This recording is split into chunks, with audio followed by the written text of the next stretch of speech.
സ്വർണ്ണക്കൊള്ളയിൽ അന്വേഷണ സംഘത്തിന് മേൽ സമ്മർദ്ദമുണ്ടോ? ശ്രീ രാഹുൽ ഈശ്വർ, അത്തരമൊരു സമ്മർദ്ദം താങ്കൾ സംശയിക്കുന്നുണ്ടോ? ഇപ്പോൾ രമേശ് ചെന്നിത്തലയും അത് തന്നെയാണ് പറയുന്നത്. ഇത്തരത്തിലുള്ള സമ്മർദ്ദത്തിന്റെ കാര്യമാണ്. അല്ല, സംശയിക്കുന്നുണ്ട്. അതിന്റെ കാരണം കേരളം ഏറ്റവും ആദരിക്കുന്ന രണ്ട് നേതാക്കളാണ് ശ്രീ വി ഡി സതീശനും ശ്രീ രമേശ് ചെന്നിത്തലയും. ശ്രീ രമേശ് ചെന്നിത്തല അല്ലാതെ മറ്റാരെങ്കിലുമാണ് പറഞ്ഞിരുന്നെങ്കിൽ ഒരുപക്ഷെ മാധ്യമങ്ങളും പൊതുസമൂഹവും ഇത്രയും സീരിയസ് ആയിട്ട് എടുക്കില്ല. നമ്മുടെ ആഭ്യന്തരമന്ത്രിയായിരുന്ന ഏറ്റവും മുതിർന്ന കോൺഗ്രസ് നേതാവായ രമേശ് ചെന്നിത്തലയെ പോലെ വിശ്വാസിയായ രമേശ് ജിയെ പോലെ ഒരാൾ പറയുമ്പോൾ അത് തീർച്ചയായിട്ടും ഗൗരവത്തോടാണ് നമുക്ക് എടുക്കാൻ കഴിയുക. രണ്ട്, ശ്രീ വി ഡി സതീശൻ വളരെ വാക്കുകൾ അളന്നു മുറിച്ച് പറയുന്ന ഒരാളാണ്, വളരെ കാര്യങ്ങൾ തൂക്കം നോക്കി പറയുന്ന ഒരാളാണ്. അപ്പൊ ഇവരെ പോലുള്ള ആൾക്കാർ പറയുമ്പോൾ നമുക്ക് സംശയം ഉണ്ടാവും. കാര്യം നമുക്ക് ഇതിൽ നിന്ന് കിട്ടുന്ന ഇൻഫർമേഷൻ എന്താ? ഹൈക്കോടതി പറഞ്ഞ വിധിന്യായങ്ങൾ, അതാണ് ഒരു സോഴ്സ് ഓഫ് ഇൻഫർമേഷൻ. രണ്ട്, മാധ്യമങ്ങൾ കണ്ടെത്തുന്ന വാർത്തകൾ. മൂന്ന്, ആരോപണ സ്വഭാവം ഉണ്ടെങ്കിൽ പോലും രാഷ്ട്രീയ നേതാക്കൾ പറയുന്ന വാദങ്ങൾ. ഇതിലൂടെ മാത്രമല്ലേ നമുക്ക് എത്താൻ കഴിയൂ. പക്ഷേ എന്തുകൊണ്ടാണ് സാധാരണ ഭക്തർ ആരെയും കടന്നാക്രമിക്കാത്തത്? കാര്യം ഞങ്ങളടക്കമുള്ള സാധാരണ ഭക്തർക്ക് എ ആണെങ്കിലും ബി ആണെങ്കിലും സി ആണെങ്കിലും ബി ജെ പി ആണെങ്കിലും കോൺഗ്രസ് ആണെങ്കിലും സി പി എം ആണെങ്കിലും ഒരു കാര്യമില്ല. അയ്യപ്പന്റെ സ്വത്ത് എന്നുള്ളതാണ് പ്രധാനം. അപ്പൊ ആ സ്വത്ത് തിരിച്ചു കിട്ടണം. ശ്രീ മഞ്ജുഷ്, ഒരു കാര്യം ഒന്ന് ഗൗരവമായി ആലോചിച്ച് നോക്കൂ. ആത്യന്തികമായി ഇവരിത് സ്വർണം ഉരുക്കിയെടുത്ത് കുറച്ച് തിരിച്ചു വന്നു എന്ന് പറഞ്ഞാൽ ഏതാനും 400-500 ഗ്രാമിന്റെ കളി മാത്രമേ ഉള്ളൂ. അല്ലെങ്കിൽ പോട്ടെ, ഒരു കിലോഗ്രാമിന്റെ 1000 ഗ്രാമിന്റെ വ്യത്യാസം മാത്രമേ ഉള്ളൂ. അതായത് 1.5 കിലോഗ്രാം നമ്മുടെ ചെമ്പ് പാളികളിൽ നിന്ന് മാറ്റി 400 ഗ്രാം ആക്കി, 2.5 കിലോഗ്രാം വാതിൽ പാളികളിൽ നിന്ന് മാറ്റി ഏകദേശം 461 ഗ്രാം ആക്കി. ഇപ്പം അതിൽ നിന്ന് കുറെ ഞങ്ങൾ തിരിച്ചു കൊടുത്തു. അപ്പൊ എല്ലാം കൂടെ ഒരു 500 ഗ്രാമിന്റെ കുറവുണ്ട്. വെറുതെ കണക്കിലെ കളികൾ മാത്രമല്ലേ ശ്രീ രാഹുൽ ഈശ്വർ? 1999 അങ്ങനെയൊന്നും അല്ലല്ലോ. ശ്രീകോവിൽ ആകെ 32 കിലോ എന്നാണ് പറയുന്നത്.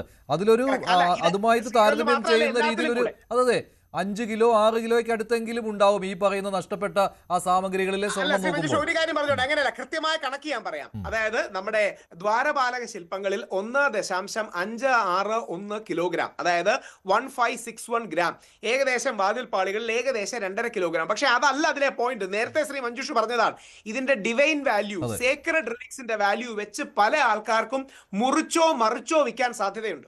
അതായത് ദ്വാരപാലക ശില്പങ്ങളിൽ ഏകദേശം 12 മുതൽ 14 പാളികൾ അത് കൊണ്ടുവന്ന് ഇങ്ങോട്ട് വന്ന് ഞങ്ങൾ അതിനേക്കാൾ ഒരു കുറച്ച് സ്വർണം കുറവാണെങ്കിലും സ്വർണം പൂശി തന്നു വിട്ടില്ലേ എന്നൊക്കെയാണ് ഇപ്പോൾ ചോദിക്കുന്നത്. എന്ന ആർഗ്യുമെന്റിലേക്ക് എത്താൻ കൂടെ വേണ്ടിയിട്ടാണ് പണ്ടത്തെ രേഖകൾ ഞങ്ങളുടെ കയ്യിലില്ല എന്ന് പറയുന്നത്. അതായത് ആത്യന്തികമായി ഇത് ട്രയൽ സ്റ്റേജിൽ വരുമല്ലോ. ശ്രീ ഹസ്കർ ഒക്കെ ഇടയ്ക്കിടയ്ക്ക് സൂചിപ്പിക്കുന്ന ഒരു കാര്യമുണ്ട്. ആത്യന്തികമായി ട്രയൽ സ്റ്റേജിൽ വരുമ്പോൾ ഈ കേസ് നിലനിൽക്കണ്ടേ? ആ ട്രയൽ സ്റ്റേജിൽ വരുമ്പോൾ ഇത് കുറെ കണക്കിലെ കളികൾ മാത്രമാണ്. ഞാൻ 10 കിലോഗ്രാം മാളയപ്പുറത്തേക്ക് കൊടുത്തിരുന്നു എന്ന് ഗോവർദ്ധൻ പറയുന്നു. ഞാൻ 8 ലക്ഷം രൂപ അവിടെ അന്നദാനത്തിന് കൊടുത്തിരുന്നു എന്ന് പറയുന്നു. അപ്പൊ ആത്യന്തികമായി ഇത് ചില പ്രൊസീജിയറൽ എറർ മാത്രമാണ്, ടെക്നിക്കൽ എറർ മാത്രമാണ് എന്ന കേസ് ഡിസൈൻ ആണ് ഇപ്പോൾ നടക്കുന്നത്. ശരിയുമാണല്ലോ. എൻ വാസുവിന്റെ ബെയിൽ ആപ്ലിക്കേഷൻ നോക്കിയാൽ അത് വ്യക്തവുമാണ്. 98-99 കാലഘട്ടത്തിൽ എത്ര സ്വർണമാണ് അവിടെ പൊതിഞ്ഞത് എന്നുള്ള കാര്യം. അത് സ്വർണം പൊതിയലായിരുന്നുവല്ലോ ശ്രീകോവിലിൽ. അതിന് കണക്കില്ല എന്നാണ് പറയുന്നത്. അല്ല മഞ്ജുഷ്, അതില് വസ്തുനിഷ്ഠ യാഥാർത്ഥ്യ ബോധത്തോടുകൂടി സമീപിക്കുമ്പോൾ 99 കാലയളവിൽ കട്ടിളപ്പാളികളിൽ സ്വർണം പൊതിഞ്ഞതായി തിരുവിതാംകൂർ ദേവസ്വം ബോർഡില് രേഖകളില്ല എന്നുള്ളതൊരു വസ്തുതയാണ്. ആ വസ്തുത, അതിന് പകരം നമുക്കറിയാം, ബഹുമാനപ്പെട്ട ഹൈക്കോടതിയിൽ ഇത് സംബന്ധിച്ച് വാദമുഖങ്ങൾ ഉന്നയിക്കപ്പെടുമ്പോൾ 2 സാക്ഷികളുടെ മൊഴികൾ മാത്രമാണ് കോടതിയിൽ ഹാജരാക്കാൻ കഴിഞ്ഞിട്ടുള്ളത്. അന്നത്തെ യു ബി ഗ്രൂപ്പിന്റെ എഴുത്തുണ്ട്. ഇല്ല, യു ബി ഗ്രൂപ്പിന്റെ എഴുത്ത് മൊത്തം സ്വർണത്തിനേ ഉള്ളൂ. കട്ടിളപ്പാളി ഇന്ന സാധനങ്ങൾക്ക് അത് 32 കിലോ ഒന്നിച്ചല്ലേ ഉള്ളൂ ശ്രീ രാഹുൽ ഈശ്വർ. ശ്രീകോവിലിന് മുഴുവനായിട്ടുള്ളതല്ലേ ഉള്ളൂ. ബാക്കിയെല്ലാം കിലോഗ്രാമിലധികം ഉണ്ടെന്നുണ്ട്. അതിന്റെ വ്യത്യസ്ത ഇതിൽ ഒരു കമ്മ്യൂണിക്കേഷൻ അല്ല, അതില് യു ബി ഗ്രൂപ്പിന്റെ എഴുത്തിലും കട്ടിളപ്പാളികളിൽ സ്വർണം പൊതിഞ്ഞത് സംബന്ധിച്ച് വ്യക്തതയില്ല. ബാക്കിയുള്ളതുണ്ട്. അതായത് ക്രൈം 3700 ആധാരമായിട്ടുള്ള കട്ടിളപ്പാളിയുമായി ബന്ധപ്പെട്ടുള്ളതാണ്. ആ ക്രൈം 3700 കട്ടിളപ്പാളിയിൽ എത്ര സ്വർണം പൊതിഞ്ഞു എന്നുള്ളത് സംബന്ധിച്ച്, സ്വർണം പൊതിഞ്ഞിരുന്നു എന്നതിനെ സംബന്ധിച്ച് പോലും രേഖകൾ തിരുവിതാംകൂർ ദേവസ്വം ബോർഡിൽ ഇല്ല എന്നുള്ളതാണ് വസ്തുത. അപ്പോൾ എത്ര ബുദ്ധിപരമായിട്ടാണ് ഇത് ചെയ്തിരിക്കുന്നത് ശ്രീ അല്ല ഹസ്കർ? അത് കണ്ടറിഞ്ഞ് വാതിൽപ്പാളികളുടെ വിഷയത്തിലാണ് വാസു അതിലെ ഇത് മാറ്റിയത്. അത് ചെമ്പാണെന്ന് മാറ്റിയത്, സ്വർണമല്ല ചെമ്പാണെന്നാക്കിയത്. അപ്പോൾ ഇത് മുൻകൂട്ടി കണ്ടുകൊണ്ടുള്ള തന്നെ ഒരു ഏർപ്പാടാണല്ലോ. അതിനെ അങ്ങനെ ആ രേഖകൾ സൂക്ഷിക്കുക എന്ന് പറയുന്നത് തിരുവാഭരണം കമ്മീഷണറുടെ ആറന്മുളയുള്ള കേന്ദ്രത്തിലാണ്.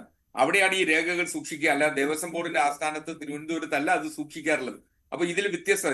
ഇതെല്ലാം പരിശോധിച്ചതിന് ശേഷം ഇത്തരത്തിൽ തിരുത്തപ്പെട്ടു എന്ന് തെറ്റിദ്ധരിപ്പിക്കാൻ വേണ്ടിയിട്ടല്ല ഞാൻ പറഞ്ഞത്. ഞാൻ അതിന്റെ വസ്തുതകൾ, അത് മാത്രമല്ല 7 വ്യത്യസ്ത കട്ടളപ്പാളിയുമായി ബന്ധപ്പെട്ട് 7 വ്യത്യസ്തമായിട്ടുള്ള സാമഗ്രികളാണ് കട്ടളപ്പാളിയുമായി ബന്ധപ്പെട്ടിട്ടുള്ളത്. അപ്പൊ അതിനെ സംബന്ധിച്ച് അതിലും സ്വർണം പൂശിയിരുന്നു എന്നുള്ളതിനെ സംബന്ധിച്ച് നിലവിൽ തെളിവുകൾ കണ്ടെത്തുന്നതിന് അന്വേഷണ സംഘത്തിന് കഴിഞ്ഞിട്ടില്ല എന്നുള്ളതാണ് വസ്തുത. മാത്രമല്ല, ഇതിൽ ഇപ്പോ സംശയിക്കുന്നത് 2013 കാലയളവിൽ ശ്രീ ഉമ്മൻചാണ്ടി മുഖ്യമന്ത്രിയായിരിക്കുമ്പോൾ, ശിവകുമാർ ദേവസ്വം മന്ത്രിയായിരിക്കുമ്പോൾ, ശ്രീ പ്രയാർ ഗോപാലകൃഷ്ണൻ ദേവസ്വം ബോർഡിന്റെ പ്രസിഡന്റ് ആയിരുന്ന കാലയളവിലാണ് ഈ ഉണ്ണികൃഷ്ണൻ പോറ്റി എന്ന അവതാരം ശബരിമലയിൽ ഇത്രയധികം സ്വാധീനത്തോടുകൂടി വരുന്നത് എന്ന വസ്തുതകളിലേക്ക്. അതുകൊണ്ട് 99 അതുകൊണ്ടാണ് നേരത്തെ ഇടതുപക്ഷത്തിന്റെ പ്രതിനിധികൾ ആകമാനം ആവശ്യപ്പെട്ടിരുന്നത് മുൻകാലങ്ങളിലെ കാര്യങ്ങൾ കൂടി അന്വേഷണ വിധേയമാക്കണം എന്നുള്ളത്. അതിലേക്ക് വന്നില്ല, ഹൈക്കോടതി അതിലേക്ക് വന്നുമില്ല. രാഹുൽ കാര്യങ്ങൾ എങ്ങോട്ടാണ് പോകുന്നതെന്ന് മനസ്സിലായല്ലോ. ശ്രീ ഹസ്കർ സാറിനോട് ഒരു ചോദ്യം ചോദിച്ചോട്ടെ. അങ്ങയുടെ ധാരണയിൽ ആ ശബരിമലയിലെ ചെമ്പ് പാളികളിൽ സ്വർണം പതിച്ചിരുന്നു എന്ന അഭിപ്രായം ഉണ്ടോ? ഇല്ലെങ്കിൽ എങ്ങനെയാണ് ഇതിന് സ്വർണ്ണ നിറം വരിക? അങ്ങനെയല്ല. ഇപ്പൊ നമുക്ക് സ്വർണം പതിച്ചിരുന്നു എന്ന് ചോദിച്ചു കഴിഞ്ഞാൽ UB ഗ്രൂപ്പ് ഈ കാലഘട്ടങ്ങളിൽ സ്വർണം പതിച്ചിരുന്നു എന്നുള്ളതിന് സംശയമില്ലല്ലോ. ഇത്ര കിലോഗ്രാം സ്വർണം കൊടുത്തിരുന്നു എന്നുള്ളതിനും വസ്തുതയുണ്ട്. അപ്പൊ ശബരിമലയിൽ പോകുന്നവരോ ശബരിമലയുടെ ചിത്രങ്ങൾ കണ്ടിട്ടുള്ള ഏതൊരാൾക്കാരെയും അവിടെ സ്വർണം പതിച്ചിട്ടുണ്ട്, ഒരു സംശയമില്ല. പക്ഷെ ആ സ്വർണം പതിച്ചതാണോ പ്ലേറ്റ് ചെയ്തതാണോ എന്നുള്ളതിനെ സംബന്ധിച്ച് എല്ലാം പതിച്ചതാണ്. അന്ന് ഗോൾഡ് ക്ലാഡിംഗ് ആണ്, ഈ സ്വർണം പൂശലില്ല, സ്വർണം പതിക്കലാണ്. അതായത് പേപ്പറിന്റെ സൈസ് ഇതുപോലെ എടുത്തിട്ട് അത് പതിച്ച് വെക്കുക, ലെയറായിട്ട് അതിൽ പതിപ്പിക്കുക എന്നുള്ള പ്രോസസ്സാണ് അവിടെ നടന്നിട്ടുള്ളത്. അതിനൊക്കെ ഒരു സംശയം എനിക്കില്ല. ഞാൻ വ്യക്തിപരമായിട്ട് അതിൽ സംശയങ്ങളൊന്നും പ്രകടിപ്പിക്കുന്നില്ല. പക്ഷെ മറിച്ച് ഇതിൽ രേഖകളാണല്ലോ അനുമാനം. നമ്മളെ സംബന്ധിച്ച് ഒരു ക്രിമിനൽ ട്രയൽ ലോയർ എന്ന നിലയിൽ ഞാൻ കാണുന്നത് ഇതിൽ ലഭിക്കുന്ന രേഖകൾ എങ്ങനെ സബ്സ്റ്റാൻഷിയേറ്റ് ചെയ്യാൻ കോടതിയിൽ മുമ്പാകെ കഴിയും എന്നുള്ളതാണ്. അപ്പൊ അതിൽ സബ്സ്റ്റാൻഷിയേറ്റ് ചെയ്യപ്പെടാൻ കഴിയുന്ന രേഖകളുടെ അഭാവം ഉണ്ട് എന്ന് തോന്നലുളവാക്കുന്നതാണ് കട്ടളപ്പാളി കേസ്. ആ രേഖകൾ കൊടുക്കാതിരിക്കുകയല്ലേ, അതല്ലേ അതിലെ പ്രശ്നം.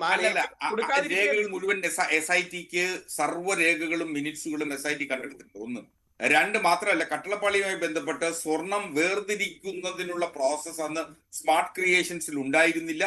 അന്ന് വേർതിരിക്കുന്നതുമായിട്ടുള്ള പ്രോസസ്സിൽ സ്വർണം തിരിച്ചെടുക്കാൻ കഴിയാത്ത വിധം നഷ്ടപ്പെട്ടു പോയിട്ടുണ്ട്. കാര്യം ഇതിന്റെ കെമിക്കൽ പ്രോസസ്സിൽ ആദ്യം അലിഞ്ഞു പോകുന്നത് സ്വർണ്ണമാണ്, പിന്നീടാണ് ചെമ്പ് അലിഞ്ഞു പോവുക. അപ്പൊ ആ സാഹചര്യത്തിൽ സ്വർണം അലിഞ്ഞില്ലാതായി തീർന്നിട്ടുണ്ട് എന്നുള്ളതാണ്.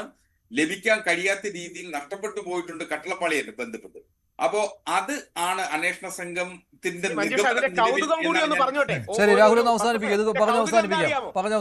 കൗതുകം എന്ന് പറഞ്ഞാൽ 1.5 കിലോഗ്രാം സ്വർണം ഉണ്ടായിരുന്നത് 400 ഗ്രാമിലേക്ക് കുറയ്ക്കാൻ തീരുമാനിച്ചു. ആര്? പോറ്റി തീരുമാനിച്ചു. 2.5 കിലോഗ്രാം ഉണ്ടായിരുന്നു എന്ന് പറയുന്ന കാര്യം ശ്രീ അസ്കർ സാർ പറയുന്നത് ഞാൻ ക്രോസ് ചെക്ക് ചെയ്യാം. കാര്യം ഹൈക്കോടതിയുടെ വിധിന്യായത്തിൽ ഒരു കമ്മ്യൂണിക്കേഷൻ ഫ്രം UB ഗ്രൂപ്പ് എന്ന് പറഞ്ഞ് അതിൽ വ്യത്യസ്ത കാര്യങ്ങളിൽ കൊടുത്തിരിക്കുന്ന ഒരു മെഷർ ഉണ്ട്. ശ്രീ മഞ്ജുഷ് ഒരു പക്ഷേ ഓർമ്മ കാണും. ഞാൻ ഹസ്കർ സാർ പറയുന്നത് ക്രോസ് ചെക്ക് ചെയ്യാം. അപ്പോ 1.5 കിലോഗ്രാം ഉള്ളത് 400 ഗ്രാം ആക്കി കുറയ്ക്കാൻ ഈ പോറ്റിക്ക് ആര് അധികാരം കൊടുത്തു? അല്ലെങ്കിൽ 2.5 കിലോഗ്രാം ഉള്ളത് 450 ഗ്രാം ആക്കാൻ ഈ ഉണ്ണികൃഷ്ണൻ ആര് അധികാരം കൊടുത്തു? അപ്പൊ അവിടെയാണ് ഭക്തർക്ക് ഈ വിഷയത്തിൽ വിഷമമുണ്ട്. ഞങ്ങൾ ആരും CPM-നെ ആക്രമിക്കുന്ന ആൾക്കാരല്ല. പക്ഷേ വിശ്വാസികളുടെ ആഴത്തിൽ മുറിവേറ്റിട്ടുണ്ട്. അമ്പലത്തിന്റെ ആണെങ്കിലും പള്ളിയിൽ നിന്നാണെങ്കിലും അങ്ങനെ സ്വർണം പോകുന്നത് നമ്മുടെ വിശ്വാസ കേന്ദ്രമാണ്. മനുഷ്യരിലൊക്കെയുള്ള വിശ്വാസത്തിനപ്പുറം ദൈവത്തിലുള്ള വിശ്വാസമാണ്.